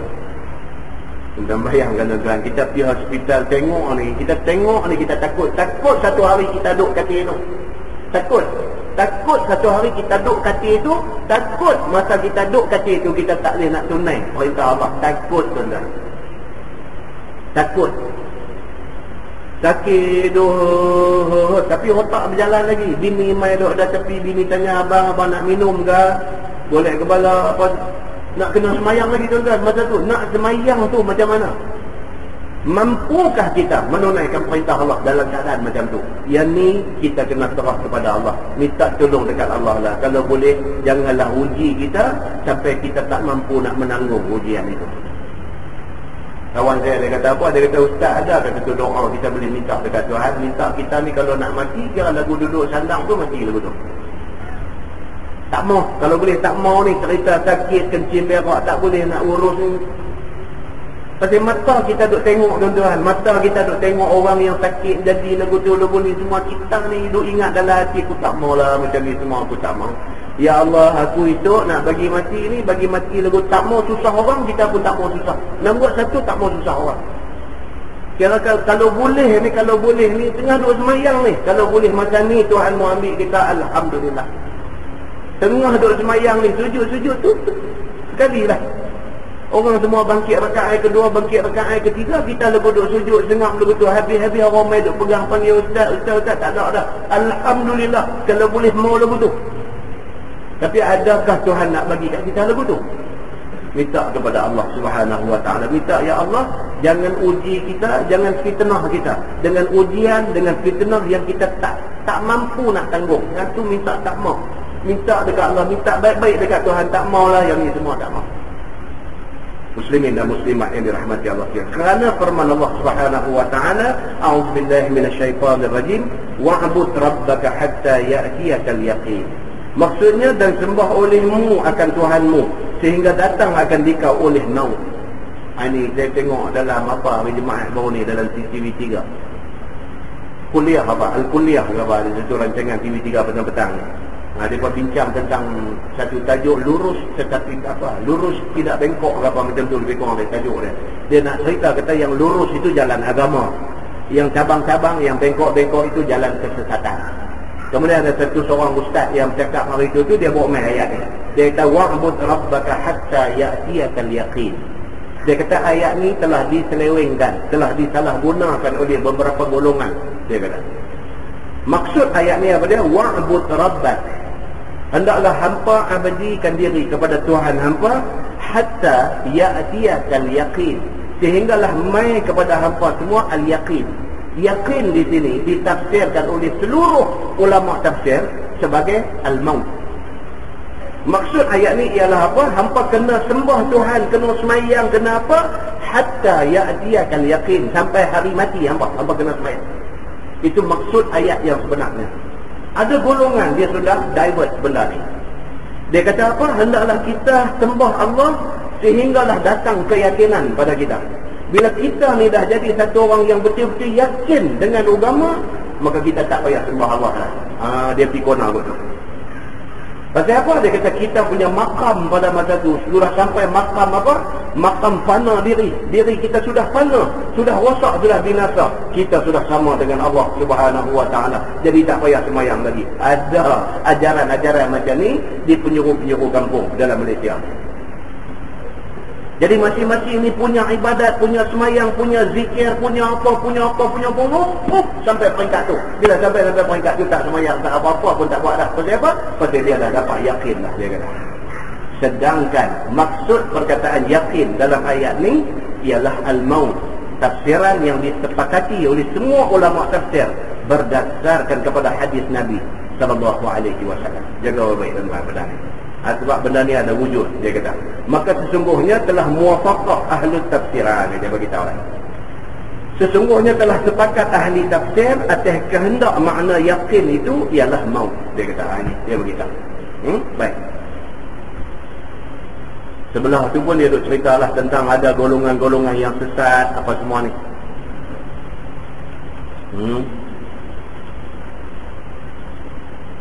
Buka muka sebelah ni. Dia cerita kesesatan golongan Mu'tazilah, kesesatan golongan Khawarij, silap mereka macam mana, tang mana. Baik, tuan-tuan tengok tengah tu masalah doa itu otak bagi segala ibadah, dia kata. Doa adalah otak kepada segala ibadah. Sebagaimana tersebut dalam hadis dan telah berfirman Allah, a'udzubillahi minasyaitanirrajim, ud'uni astajib lakum. Maksudnya mintalah sekalian kamu kepada aku, nescaya aku perkenankan kepada sekalian kamu. Itu ayat Quran. Ini perintah. Tuhan kata apa? Ud'uni. Tuhan kata mintalah kepada Tuhan. Astajib lakum. Tuhan kata aku akan perkenankan permintaan hamba semua. Tuhan suruh kita ni selalu minta dekat Tuhan. Bukan nak minta kaya, bukan nak minta sihat saja. Minta kita kekal atas Islam, kekal atas iman sampai mati. Minta supaya seluruh ahli keluarga kita dibekalkan dengan hidayah Allah Subhanahu Wa Taala. Banyak benda kita nak kena minta dengan Allah ni. Maka Allah suruh kita ni jangan berlekang daripada berdoa kepada Allah Subhanahu Wa Taala. Tak boleh lekang diri daripada berdoa. Maka telah diengkarkan oleh golongan Mu'tazilah akan keadaan doa itu memberi bekas kepada mengubahkan qada. Ni golongan Mu'tazilah ni dia kata tak ada doa lah. Pasal apa? Pasal Tuhan dah tentu dah apa nak jadi. Apa nak jadi kat kita semua sudah ditentukan oleh Tuhan di dalam qada dan qadar Tuhan. Jadi oleh kerana semua benda dah ditentukan, doa apa? Dia kata ikut lagu mana nak jadi ya. Ini pegangan Mu'tazilah. Maka Mu'tazilah dia menafikan peranan doa dalam hidup. Bila dia menafikan peranan doa, bermakna dia menafikan ayat Allah. Allah kata ud'uni astajib lakum. Minta doa kepada aku akan perkenankan doa hangpa. Mu'tazilah kata tak payah doa. Pasal apa? Pasal apa pun hak nak jadi ada master plan dia. Sudah ada master plan. Sudah ditentukan oleh Allah. Jadi doa buat apa? Dia kata doa pun tak ada guna sebab dia akan jadi macam yang Tuhan tentu. Ini pegangan Mu'tazilah. Baik, jom kita tengok apa dia nak kata. Maka dijawab orang bahawasanya doa itu menolak akan bala apabila ada dia muwafaqah dengan qada. Maka dikehendaki dengan qada itu ialah qada mu'allaq, bukannya qada mubram. Rupanya yang kata qada dan qadar ni, qada dan qadar ni dia ada qada mu'allaq, dia ada qada mubram. Qada mu'allaq maksudnya benda yang Tuhan tentukan tetapi dia masih lagi boleh diubah. Sekiranya Tuhan perkenankan doa dia, Tuhan ubah. Qada mubram adalah ketentuan Tuhan yang tak akan diubah sama sekali. Yang termasuk di dalam qada mubram ni apa dia? Tarikh kematian. Yang tu mubram. Tuhan dah tentu dah kata kita akan mati pada berapa hari bulan berapa tahun berapa pukul berapa minit dan berapa second dan berapa, sampai on the dot dia akan mati. Doalah banyak mana pun dia akan mati pada masa yang ditentukan oleh Allah. Kerana masa kematian itu dia masuk di dalam qada mubram. Qada mubram. Cara kematian itu qada mu'allaq. Nak mati aksiden ke, ataupun nak mati terkejut ke, ataupun nak mati kerana kena heart attack ke, ataupun nak mati kerana kena kencing manis ke, sebab musabab kepada kematian itu qada mu'allaq. Tuhan boleh ubah, bergantung kepada doa kita dimakbulkan oleh Allah ataupun tidak. Tapi tang mati mesti mati pada masa yang ditetapkan. Ini cerita dia. Jadi bermakna apa? Makna kita kena doa. Doa minta yang terbaik untuk kita. Nak minta tak mau mati tak boleh, itu menyalahi takdir Allah. Minta supaya kita mati dalam keadaan macam ini, tak mau mati di tengah dan sebagainya, itu boleh minta, pasal dia tertakluk di bawah perkenan Allah Subhanahu wa ta'ala. Begitu. Baik. Kemudian dia kata masalah, dan telah bersalah-salahan ulama pada doa itu. Adakah afdal berdoa pada waktu turun bala, ataupun afdal diam dan reda sahaja? Hal ni pun ulama bincang juga. Bila kita kena bala, ujian, malapetaka, mana patut kita buat? Berdoa ataupun kita reda dengan apa yang Tuhan bagi? Hak mana patut kita buat? Maka kata qil, ada satu pendapat ulama kata apa? Afdal berdoa pada waktu turun bala. Ada satu pendapat dia kata bila kena bala minta doa dekat Tuhan, minta Tuhan hilangkan bala yang menimpa kita tu dengan segera. Kerana bahawasanya doa itu ibadah pada dirinya, maka ialah yang dituntut dan disuruh kita memperbuatnya. Itu satu pendapat. Pendapat kedua dia kata, dan kata qil, lebih utama diam. Ada pula pendapat kata apa? Kalau kita kena apa-apa ujian, kita reda aja, diam ya, kita selalu ingat. Dan menetapkan hati di bawah kehendak Allah. Dengan Tuhan itu lebih sempurna keredaannya.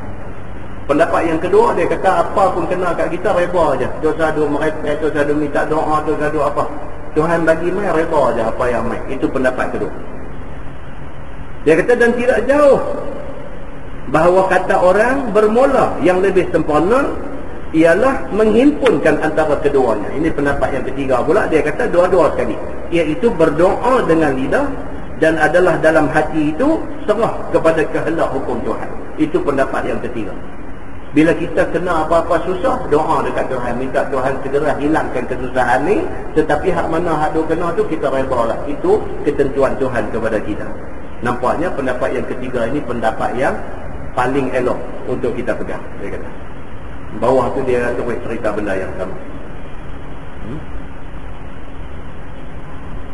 Baik, muka surat sebelah. Masalah dia kata, orang mati adakah dapat faedah daripada usaha orang hidup? Yang ni penting. Yang ni penting. Dia kata orang mati, dia dah mati dah. Orang hidup ni duk doa minta dia selamat dalam kubur. Ada tak faedah untuk dia? Ataupun dia mati, dah mati dah. Kita orang hidup ni, kita baca Fatihah, kita ingat ikhlas hati kita. Kita ingat ikhlas hati kita, yang mati ni kawan baik kita. Yang mati ni kita duk jumpa dia tiap-tiap malam. Yang mati ni orang yang pernah berjasa kepada kita. Ikhlas hati kita, kita baca satu Fatihah, minta ya Allah, kalaulah bacaan Fatihah aku ni ikhlas dan ada pahala di sisi Engkau, aku minta tolong sampaikan pahala ni kepada dia. Boleh tak boleh buat macam tu? Dia yang mati dapat faedah daripada bacaan Fatihah kita. Baik. Dia kata Zubairi rahimahullahu ta'ala dalam Ittihafus Sadat, telah muwafaqah Ahlus Sunnah atas bahawasanya orang mati itu dapat faedah daripada usaha orang hidup dengan dua jalan. Yang pertama, dia kata barang yang dibuat sebab oleh si mati di dalam masa hayatnya, maka akan dapat faedah daripada yang hidup itu. Contoh dia yang pertama, dia masa hidup dia bawa keluar duit dia 100,000, dia bagi dekat orang untuk buat sekolah agama misalnya. Dia bawa keluar duit dia 100,000, dia pergi buat satu rumah anak-anak yatim. Dia tinggal benda tu, kemudian dia mati. Maka sebab untuk dia mendapat pahala apa dia? Orang hidup pergi guna rumah anak yatim hak dia buat tinggal tu.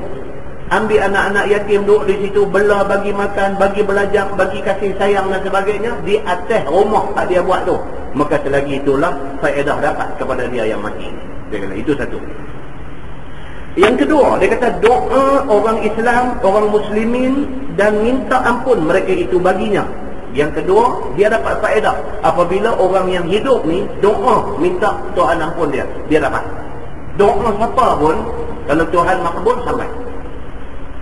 Sebab Nabi SAW sendiri apabila selesai ke bumi, mayat sahabat-sahabat yang mati, Nabi duduk berdiri atas kubur tu, Nabi kata apa? Nabi kata doalah kita kepada Allah Subhanahu Wa Taala, mudah-mudahan Allah Subhanahu Wa Taala tetapkan hati dia. Sesungguhnya fa innahul ana yus'al. Nabi kata sesungguhnya dia sedang disoal oleh malaikat lan. Maka itu menunjukkan kata apa? Doa kita yang hidup ni boleh membantu orang yang mati. Doa boleh membantu. Itu sabit daripada hadis. Dia kata dan sedekah dan haji atas perbantahan pada barang yang sampai pahala haji itu kepada si mati ataupun tidak. Adapun haji ataupun sedekah dan sebagainya, ada perbahasan ulama. Ada ulama kata tak sampai, ada ulama kata sampai, macam tu. Kita ada duit, kita pergi sedekah, kita minta pahala sampai dekat dia. Ada ulama kata boleh sampai kalau kita ikhlas. Ada ulama kata tak boleh, dia kata.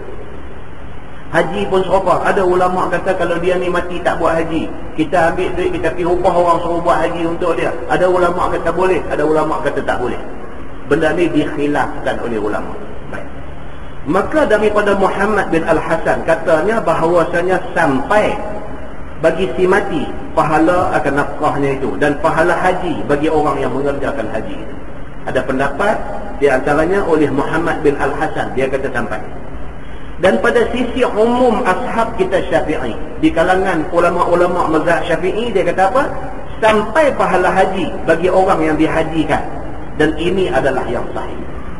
Imam Syafi'i kata apa? Dalam bab haji sampai. Imam Syafi'i kata. Ulama-ulama dalam mazhab Syafi'i pun sependapat. Kata apa? Kalau sekiranya dia mati tak buat haji, kita pergi upah orang buat haji dekat dia, sampai pahala tu. Baik. Dan telah bersalah-salahan ulama pada ibadah cara badan. Tadi haji, ni ada pula ibadah cara badan, dia kata. Seperti mana puasa dan semayang dan baca Quran dan zikir. Maka berjalan Imam Hanafi, Imam Abu Hanifah dan Imam Ahmad bin Hanbal dan juga jumhur ulama salaf. Mereka mengatakan sampai kepada si mati pahalanya itu. Imam Hanafi kata sampai. Imam Hanbali kata sampai. Jumhur ulama salaf mereka kata sampai, dia kata. Dan yang masyhur daripada mazhab Syafi'i dan juga Malik, tidak sampai pahala kepada si mati. Itu dia. Imam Syafi'i dia kata tak sampai. Imam Syafi'i punya fatwa yang kita duk buat tahlil, yang kita duk buat apa semua, Imam Syafi'i, imam mazhab kita, dia kata tak sampai.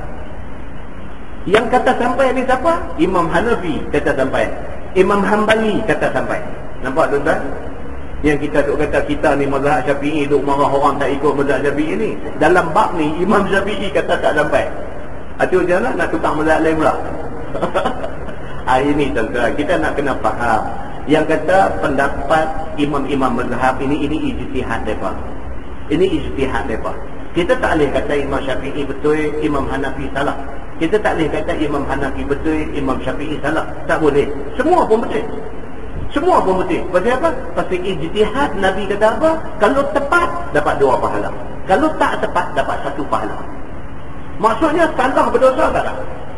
Tetapi orang yang berijtihad itu orang yang berkelayakan.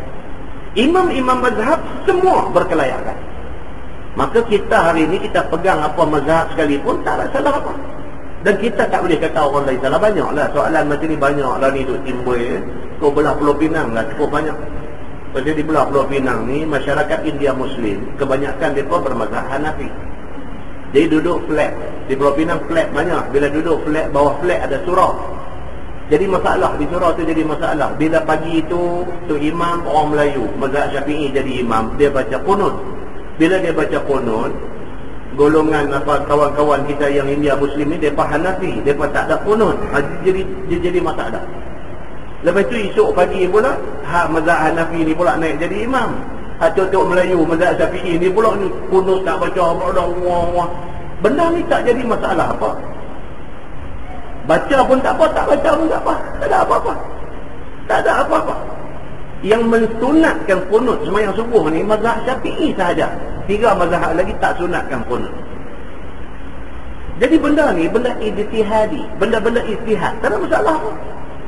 Kalau tengok yang naik itu imam dia mazhab lain, dia tak mau baca qunut, kita pun tak payah baca, tak ada apa-apa.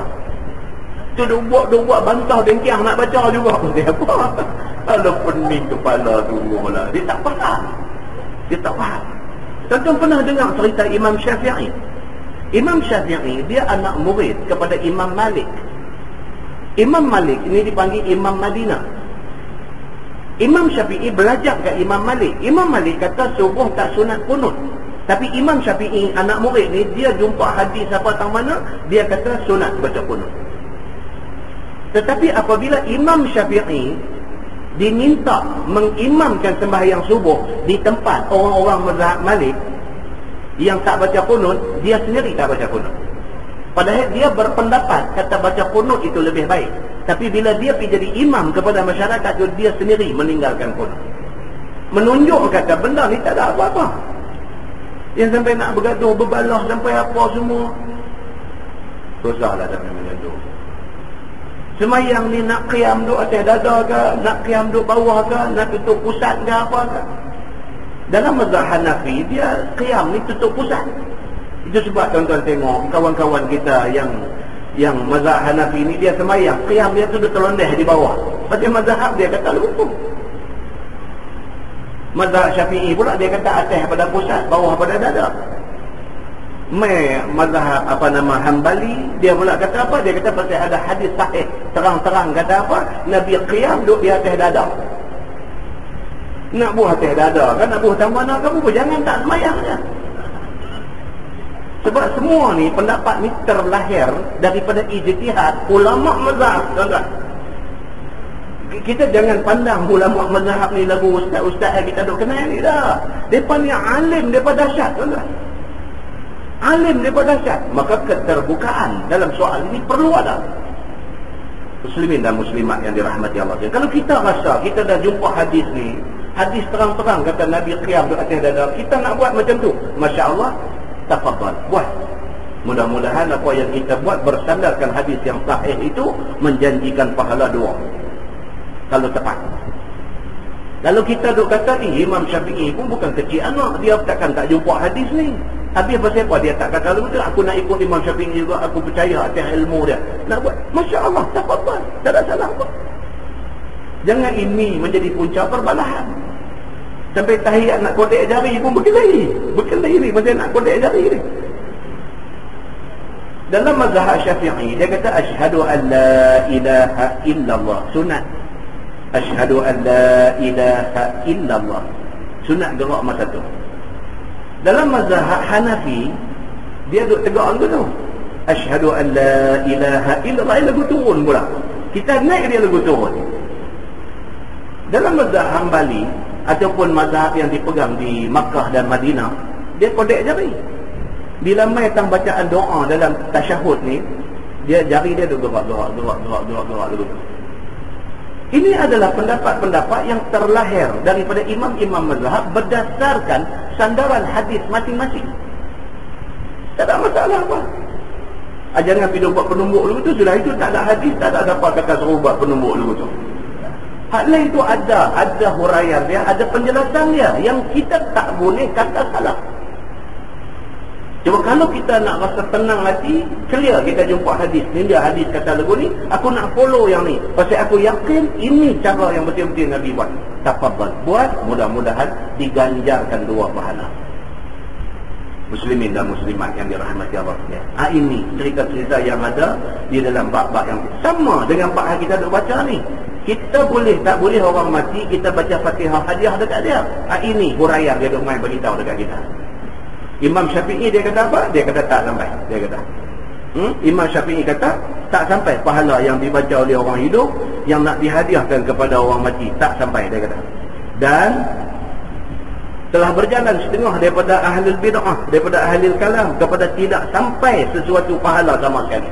Ada golongan pula dia kata tak sampai, terlalu baca apa, terlalu buat apa, tak akan sampai apa yang kita buat kepada orang mati. Dia langsung kata lagu tu. Dan tiada doa dan tiada lainnya. Doa pun tak gaduh apa, kalau mati dikambui sudah, dia kata tak gaduh apa. Golongan ni dipanggil ahlul bid'ah. karut-marut punya golongan. Pasal apa? Terang-terang hadis ada, semua ada yang mengatakan kita doa ni perlu kepada orang mati. Bahkan sembahyang mayat pun adalah doa kepada orang mati. Tiba-tiba dia pergi berpendirian kata doa-doa pun tak gaduh. Terang-terang dia menyalahi nas yang ada. Maka ini golongan ahlul bid'ah, ditolak mereka ini. Clear. Benda ni very clear. Maka perkataan itu ditolakkan dia dengan nas daripada Quran dan hadis Nabi sallallahu alaihi wasallam. Kemudian di bawah tu dia bawa hujah-hujah yang panjang lah yang kita ada sembang-sembang tadi ni. Di bawah tu adalah hujah-hujah yang disandar oleh ulama-ulama yang kita baca tadi. Buka muka sebelah. Percayakan kahin dengan apa yang dikhabarkan daripada perkara gaib boleh jadi kafir. Percaya Tok Bomo.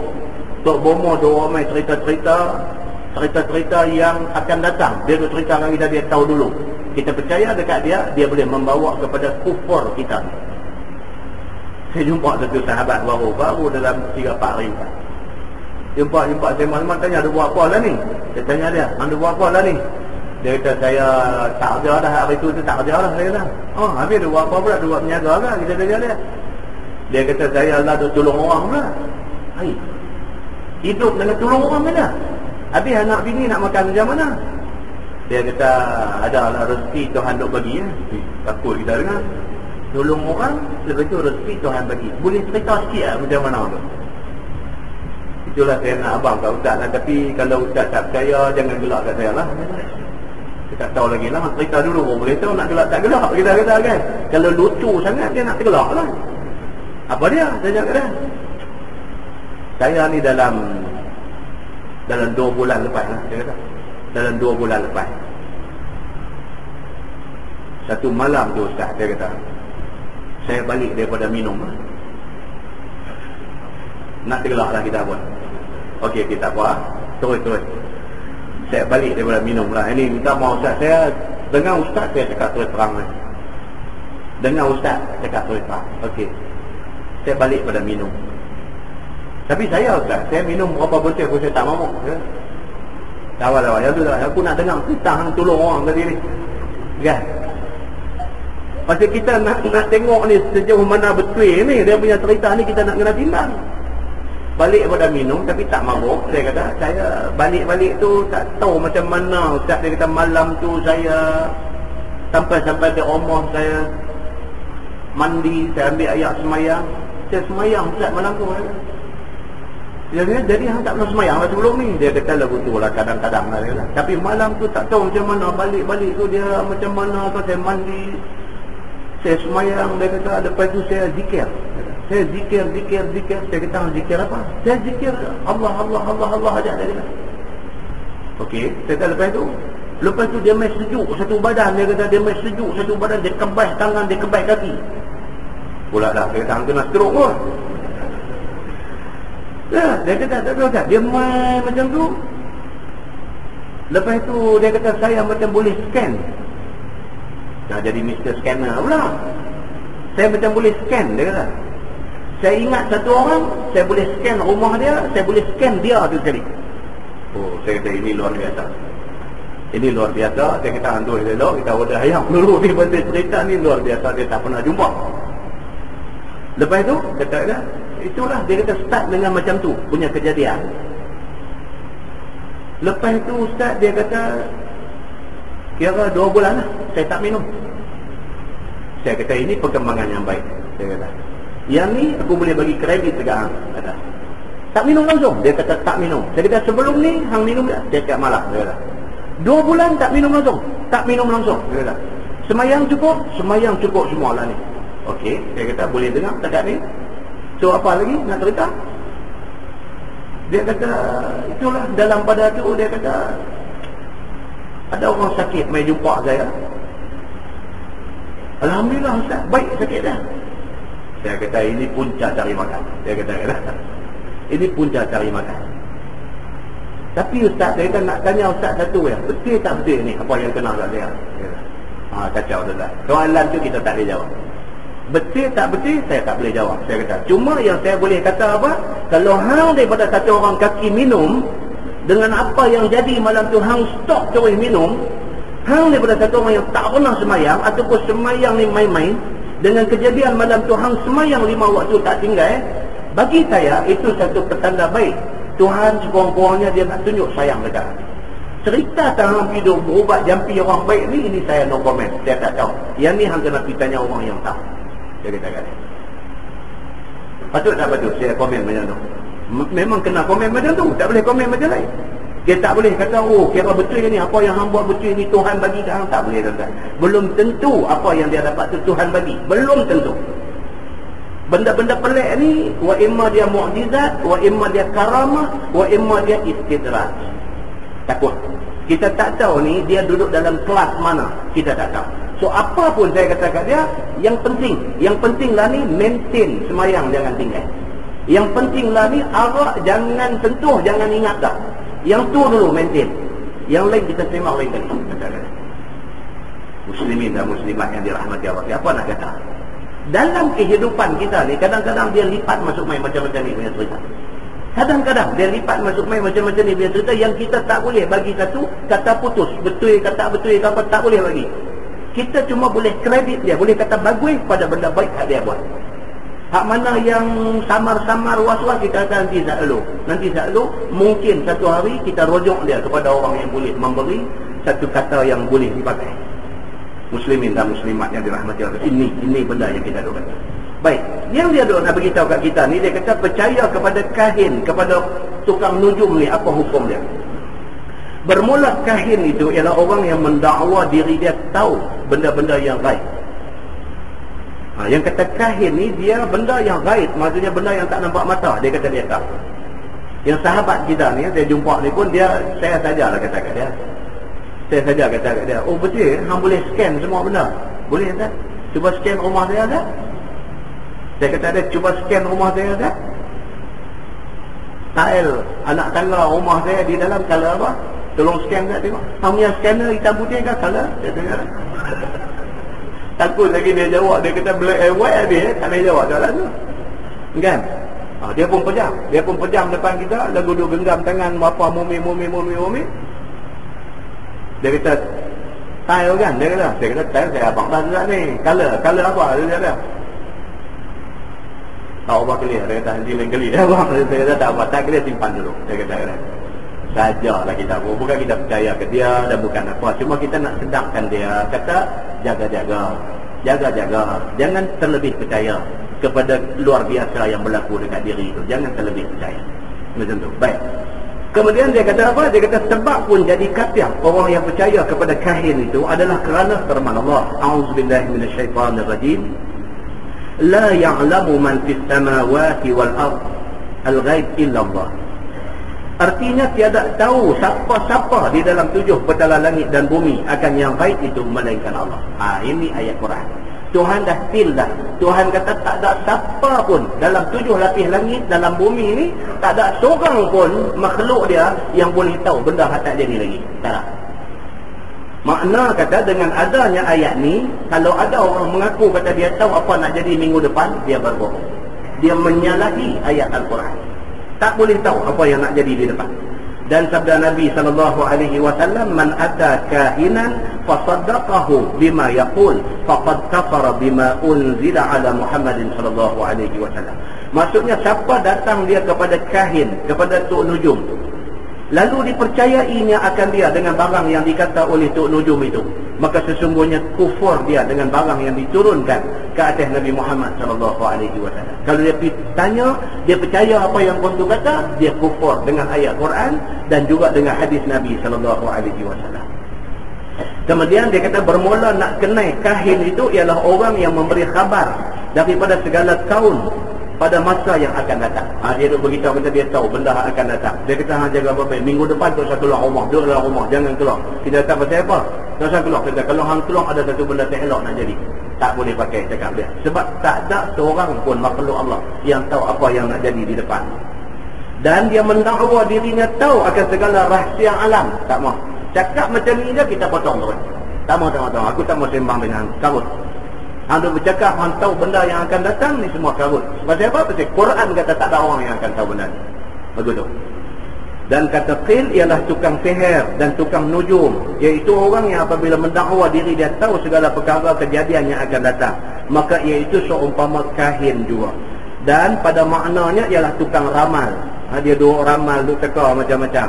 Duk teka kata apa ni Brazil nak menang, tengok-tengok dah. Kan? Maka ramailah orang yang habis duit. Duk main semayang, tak duit juga, berjudi juga. Tentang benda ni jaga tuan-tuan. Benda macam ni kena jaga. Kemudian bawah tu dia duk urai tentang tu juga.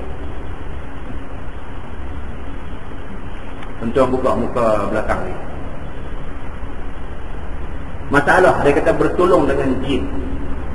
Bertolong dengan jin, kata Zubairi rahimahullahu ta'ala, dan tiada harus bertolong dengan jin pada menyempurnakan segala hajat. Ni dia nak beritahu dekat kita, bersahabat dengan jin tak boleh. Berkomunikasi dengan jin boleh. Pasal apa? Pasal sabit daripada hadis Nabi SAW biasa berdakwah kepada masyarakat jin. Tapi kalau sekiranya kita ni pergi cari jin kerana nak bersahabat, nak minta tolong, nak apa, ini tak boleh dalam agama. Pasal apa tak boleh? Pasal dalam surah Al-Jin Allah ada berfirman, a'udzubillahi minasyaitanirrajim, wa annahu kana rijalun minal ins ya'uzuna birijalin minal jin fazaduhum rahaqa. Sadaqallahul azim. Surah Al-Jin ayat 6. Allah sebut kata apa? Dia kata sesungguhnya ada beberapa laki-laki yang mereka ni minta berlindung dengan jin. Dalam tafsir dia beritahu yang kata maksud minta berlindung tu apa dia? Bila nak lalu, nak masuk hutan, minta tabik anak cucu nak tumpang lalu. Itu dia panggil apa? Ya'uduna. Dia panggil minta berlindung.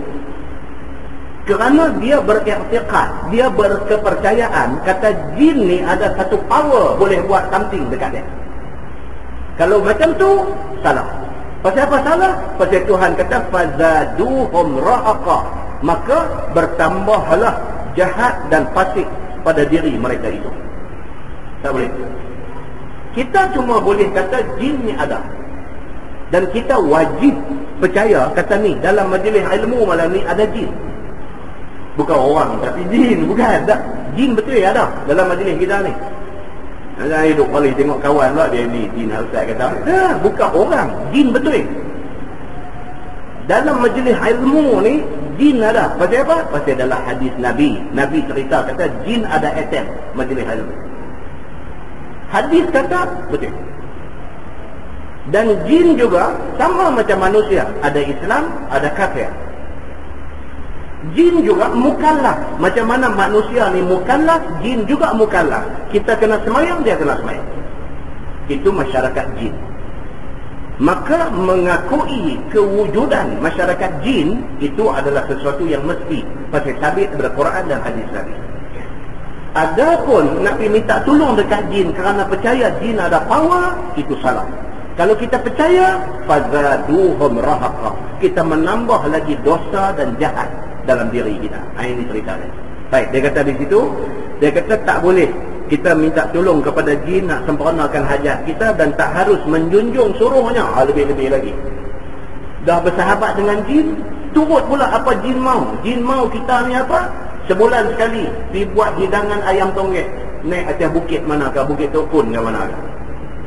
Misalnya mimpi malam ni kata jin ni main doa abang kat kita, dia kata hang mau ambil bulan penuh 15 hari bulan, mau dok bawa ayam tonggek 3 ekor pi atas Bukit Tokun. Pasal apa? Pasal tuan jin dia nak makan ayam tonggek ni di sana. Maka dia pun usung talam bawa ayam, dia naik duk jamu jin di atas, maka terang-terang dia buat dosa. Tuan-tuan, hal kita sebut ni ada berlaku dalam masyarakat kita. Ada berlaku. So, jangan buat benda ni. Dan mengambil khabar dengan suatu daripada segala yang gaib dan seumpama demikian itu. Ataupun kita dengan jin ni duk tanya jin, hang cerita kat aku Ustaz, ni minggu depan ni ekor nak naik nombor berapa? Duk minta khabar daripada jin. Sememangnya pun ada pitikam tu semua jin belakang, kan? Jadi kita pun tanya dia, kok hang boleh leak mai satu maklumat dekat aku nombor berapa dia nak naik minggu depan? Minta tolong dekat dia dalam bentuk yang macam tu, maka dosa atas dosa. Jika bekong tu berdosa, dia minta tolong kat jin lagi satu dosa. Begitu. Dan bersuka-suka bangsa jin dengan bangsa manusia itu ialah membesarkan dia dan membetulkan dia. Tak boleh kita nak berseronok dengan jin dan sebagainya, tak boleh. Pasal apa? Pasal itu menunjukkan kita membesarkan jin ni, tak boleh. Dan minta tolongnya dan merendah diri kepadanya, tak boleh. Hidup merendah diri, hidup nak lalu ni minta tolong ni, anak cucu nak lalu, jangan merendah diri kita seolah-olah macam jin ni power sangat, dia boleh buat apa-apa kat kita. Tak boleh macam tu.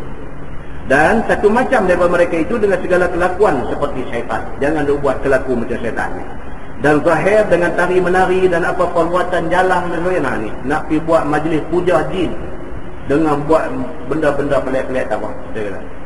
Dan bercakap dengan orang-orang sunyi. Pergi duk percaya kata ada satu masyarakat sunyi, masyarakat bunian, pergi duk bercakap dengan bunian tang tu tak mau. Dan ada bagi mereka itu perkara macam menyalahi adat yang bermaksud mereka itu bahawa wali Allah dan sebagainya. Hidup percaya kata ni, saya ni apa yang ada kat saya lah ni adalah bantuan daripada wali Allah. Tak ada. Wali Allah dia dah mati-mati habis. Tak ada siapa orang mati yang boleh main balik ke atas dunia nak bagi bantuan ke orang hidup. Tak ada. Benda ni terang daripada hadis Nabi sallallahu alaihi wasallam. Cerita mayat yang dikebumikan, bila dah kena soal muka nakir dan sebagainya, bila dia ni dilapangkan kubur dia dan diserangkan kubur dia, mayat minta kepada malaikat yang duk soal dia, dia kata arji'u ila ahli. Boleh tak boleh aku nak balik dekat keluarga aku nak bagi tahu dekat bini aku, dekat anak-anak aku, kata kubur ni memang betul ada muka nakir. Boleh tak boleh? Malaikat kata tak boleh. Hadis itu menunjuk kata orang mati tak akan balik ke atas dunia lagi dah. Jadi kalau nak kata ada spirit wali Allah duk main masuk dalam badan kita, maka itu faham menyimpang daripada faham agama. Tuan-tuan, agama ni dia very clear. Kita aja yang dibuat bagi jadi kelabu asap, bagi jadi melelong, bagi jadi gelong ni kita. Agama dia dah bagi tahu clear dah. A, B, B, C, C. Macam tu. Hak boleh, hak tak boleh, tak boleh. Macam tu. Very clear. Baik. Dan adalah setengah daripada sekalian itu, iaitu orang yang menolong orang kafir macam melawan orang Islam, dan berkata mereka itu bahawasanya Rasulullah telah menyuruh mereka itu memerangi orang Islam serta orang kafir, kerana adalah orang-orang Islam telah derhaka semuanya. Maka mereka ini pada hakikatnya saudara kafir dan penurut-penurut syaitan. Melampau sampai peringkat apa? Guna jin, khidmat jin dan sebagainya nak bagi kalah orang Islam. Teruk lagi. Ini keadaan lebih teruk lagi, dia kata. Kemudian itu semua cerita bawah sama. Bawah ni maka pendeknya, pendek kerana ada. Maka pendeknya dia kata tahukan gaib itu satu perkara yang menunggal dengan dia oleh Allah Taala. Yang tahu perkara gaib ni Allah sahaja. Orang lain tak tahu benda gaib. Dan tiada jalan kepadanya bagi hamba-hambanya tahu benda gaib. Tak ada. Nama kata makhluk tak akan tahu benda gaib. Tak akan tahu. Apa nak jadi esok pun tak tahu. Jangan tanya apa nak jadi tahun depan. Melainkan dengan diberi tahu daripadanya. Melainkan kalau Tuhan bagi tahu, itu different case. Tuhan bagi tahu. Dan Tuhan bagi tahu ni macam mana? Contohnya macam mukjizat Tuhan bagi dekat Nabi, maka Nabi bagi tahu dekat kita. Ada hadis-hadis yang cerita benda akan datang. Itu adalah hasil daripada mukjizat Nabi sallallahu alaihi wasallam. Dan ilham dengan jalan mukjizat, dia kata, ataupun karamah, ataupun pertunjukan kepada mengambil dalil dengan beberapa alamat pada barang yang mungkin padanya demikian. Dan setengah daripada perkara yang pelik-pelik itu ialah hikayat. Satu ini dia bawa satu cerita lah. Ada satu hikayat, satu orang tukang nujum kena sula. Dia kata ini hikayat bukan hadis. Saja dia bawa satu hikayat joke. Satu saja nak buat joke. Kononnya satu tukang nujum, dia kena hukum sula. Maka ditanya orang kepada Tok Nujum ni, tidakkah sudah ada kamu lihat ini pada nujum kamu? Dia baca hang ahli nujum, takkan hang tak nampak kata hang nak kena sulah ini? Kalau hang betul-betul ahli nujum, tentu hang tahu, hang tunggu apa lari lah, jangan ditunggu orang sulah ni. Maka jawab Tok Nujum tu, aku lihat di atas, tetapi tidak aku tahu di atas itu kayu sulah pula. Dia kata aku duk tengok atas, aku tak tahu tak bawah ada kayu nak sulah pun. Dia kata. Dia kata wallahu a'lam, cerita kartun yang tuan dengar habis tentu juga. Alhamdulillah selesai lah. Jilid yang ke-18 di sini dan mengiringinya jilid yang ke-19. Alhamdulillah wallahu a'lam. Habis kita baca jilid ini. Jadi saya meminta izin kepada tuan-tuan semua untuk berehat sementara. Kuliah masjid ni direhatkan sementara. sehingga tak tahu bila yang akan dimaklumkan kemudian. Jadi saya mohon kuliah masjid ni terakhir malam ni dulu. Bulan depan dan berikutnya kita rest dulu. Kita rest dulu, tunggu sampai ilham ke apa ramai pula. Kan? InsyaAllah kita tengok tak sambung ke dalam. Wallahu a'lam.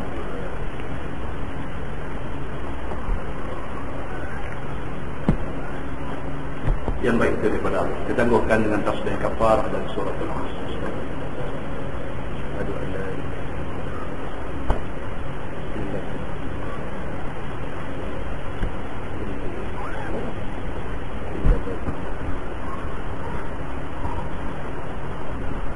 اللهم صل على محمد في الأولين والآخرين وسلم رضي الله تبارك وتعالى عن سادتنا وأصحاب سيدنا رسول الله أجمعين.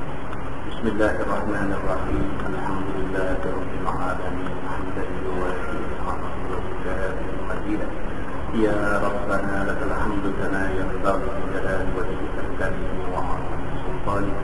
رضينا بالله ربا وبالإسلام دينا وبمحمد نبيا ورسولا. اللهم افتح علينا فتوح العارفين وارزقنا فهم النبيين بجاه خاتم المرسلين. اللهم فقهنا في الدين وعلمنا التأويل واهدنا صراطك المستقيم.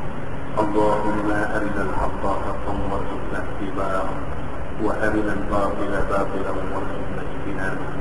اللهم اجعل جمعنا جمعا مرحوما وتفرقنا من بعده تفرقا معصوما. وصلى الله على محمد وعلى آله وصحبه وسلم والحمد لله رب العالمين. السلام عليكم.